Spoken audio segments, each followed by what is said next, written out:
السلام علیکم. میں اس کے ساتھ محمد اظہر صدیق حاضر خدمت ہے. چینل سبسکرائب آپ کر رہے ہیں. جو میں کہنا چاہتا ہوں یا آپ سننا چاہتے ہیں یا آپ سمجھتے ہیں کہ میں کوئی بہتر بات کرتا ہوں یا کوئی بیلنس بات کرتا ہوں، اس کے لیے چینل سبسکرائب کرنا بڑا ضروری ہے. اور جب بیل آئیکن کلک کر دیں گے تو نوٹیفیکیشن آپ تک فوری اطلاعات آ جائیں گی. کرنے کو باتیں بہت ہوتی ہیں، پر کوشش کرتا ہوں کہ وہ ٹاپک سلیکٹ کروں جو زیادہ بات نہ کرنی پڑے. اس سے مراد یہ ہے کہ ذرا لینتھی نہ ہو، آسان اور سادہ لفظوں میں کلیئرٹی آ جائے. آج مطیع اللہ جان صاحب بشیر میمن صاحب نے کوئی انٹرویو کیا. ٹائمنگ آپ ذرا سیٹ کر لیں، ذرا دیکھ لیں. آپ یہ ذرا سمجھنا بڑا ضروری ہے. پتہ نہیں انٹرویو کب ہوا یا کس وقت ہوا، وہ ایک علیحدہ ایشو ہے، لیکن جو باتیں دیکھی میں نے بڑے غور سے سنی ہیں. یہ ہر آفیسر کو جانے کے بعد یاد آتا ہے. اور بشیر میمن صاحب تو بیسیکلی نواز شریف کے دور میں تعینات کیے گئے تھے، اور اسی دور کے اندر جب جے آئی ٹی بنی تھی فیک اکاؤنٹ کیس کی، تو اس کو لے کر یہ گئے تھے سپریم کورٹ میں پیش ہوتے رہے. سپریم کورٹ اچھی معاونت کی انہوں نے، اور انہوں نے کوشش کی میرٹ پہ باتیں کرنے کے حوالے سے. باقی تو پتہ ہے عمران خان کے آخری دنوں میں ان کی آپس میں لڑائی ہو گئی یا کیا وجہ بنی، ایوری بڈی نوز. مجھے ضرورت نہیں ہے کلیئر کرنے کی. لیکن یہ کانسیپٹ یہ جو ایک بیانیہ بنایا جا رہا ہے نا کہ جھوٹے کے نہیں، سوال بڑا سیدھا سا ہے. اگر فرض کریں کوئی عمران خان نے دہشت گردی کے حوالے سے جو اگر کوئی بات کی ہے یا اگر کرپشن کے حوالے سے کوئی بات کی ہے، تو کرپشن کے کیسز یا دہشت گردی کے کیسز ثبوتوں پہ بننے ہیں نا. اور ان کے جتنے کیسز اگر آپ اٹھا کر دیکھ لیں تو وہ ثبوتوں کی بنیاد پر ہی کیسز بنے ہیں. ہوا میں تو نہیں کیسز بنے، یہ تو ریکارڈ کی چیزیں ہیں. یعنی اس میں کوئی اور بات کرنے کی ضرورت نہیں ہے. کلیئرٹی ہونی چاہیے، اور ہر چیز کی کلیئرٹی بڑی کلیئر صاف لفظوں میں. یعنی مثال کے طور پر پاناما کیس میں اگر مس ڈیکلریشن دیکھیں تو ڈکلیئر تو نہیں نہ کی نا جی، وہ آپ جلد جو مرضی کہیں پاناما کی جگہ اقامہ نے کہا. بھائی سوال بڑا سیدھا سا ہے، آئین اور قانون کی زبان ہے، اور سپریم کورٹ نے نااہل قرار دیا، ریویو خارج ہوا، پارٹی صدارت کے عہدے سے فارغ ہوئے. اور اب کوئی پولیٹیکل پارٹی یا پبلک آفس ہولڈ نہیں کر سکتے. اس کی بھی ایک وجہ ہے. اچھا وہ ایسے نہیں ہے کہ ایسے ہی بائی فلکس آف ٹائم یہ چیزیں ختم ہو جائیں گی، نہیں. یہ ٹائم باؤنڈ ہیں 10 سال کے لیے. اور وہ کیا، اس کے لیے سمجھنا کیا ضروری ہے.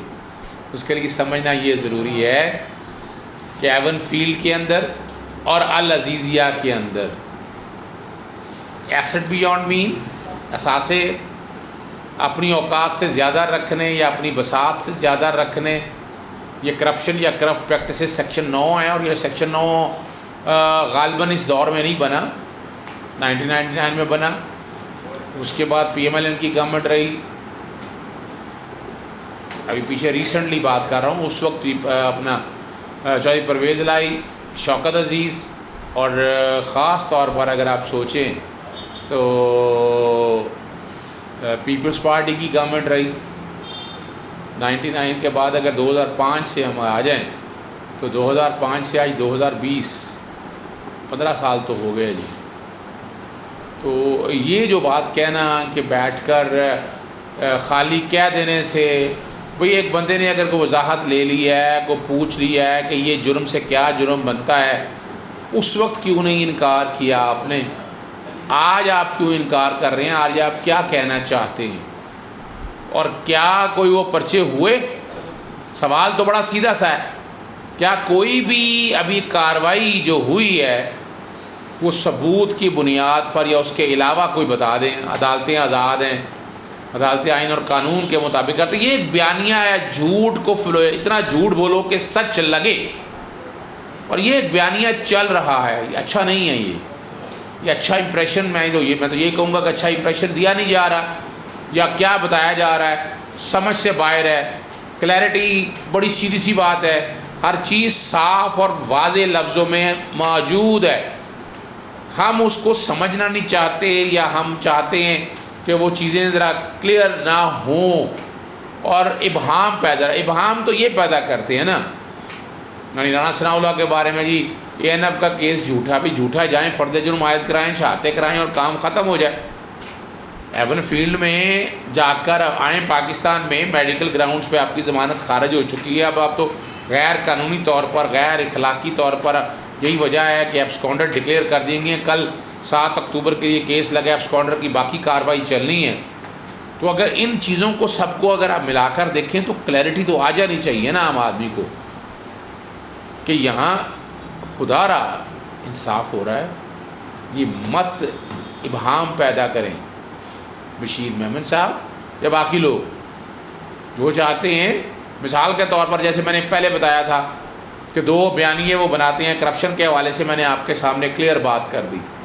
وہ الیکشن کے حوالے سے بات کرتا تو الیکشن کہیں چیلنج کیا، 2013 کے الیکشن میں 450 کے قریب میں نے بتایا تھا آپ کو کہ تک الیکشن پٹیشنز فائل ہوئی، پھر باقاعدہ ایک قانون سازی ہوئی، پھر باقاعدہ ایک انکوائری ہوئی، اور اس انکوائری کے بعد فائنلٹی کی طرف چیزیں آئیں ساری۔ یہ تو ریکارڈ کی بات ہے، اور 5 سال گورنمنٹ نے پورے کیے۔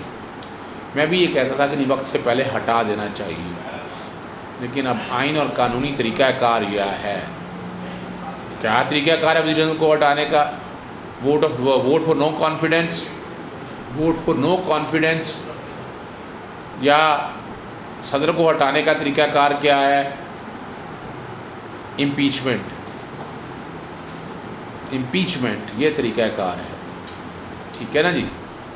اگر آپ ان چیزوں کو سامنے رکھیں اور دیکھیں تو سمجھ تو بڑی آسان سے صاف لفظوں کے اندر، ہمیں یہ ابہام اس طرح کے پیدا نہیں کرنے چاہیے۔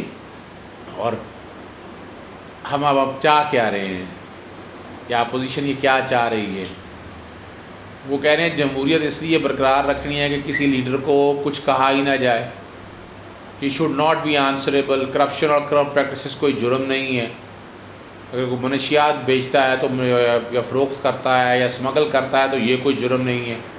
اب یہ ساری چیزیں تو آپ کے سامنے موجود ہیں نا، اگر ہم ان چیزوں کو صاف اور آسان اور سادہ لفظوں میں سمجھنے کی کوشش کریں گے تو ہمیں دقت نہیں ہوگی، ہمیں آسانی سے ہر چیز کی سمجھ آ جائے گی ہمیں۔ پھر اسی لیے میں بڑی کلیئرٹی کے ساتھ بات کرتا ہوں نا، کہ ہم اگر مثال کے طور پر کہتے ہیں کہ کرپشن نہیں ہوئی تو ثبوت دینے تھے، وہ گوڑوں پہ، خچروں پہ، قطری خطوں پہ، یہ ہر کوئی چیز ریکارڈ کی باتیں ہیں نا، وہ ہم نے کچھ ایسا نہیں دیا۔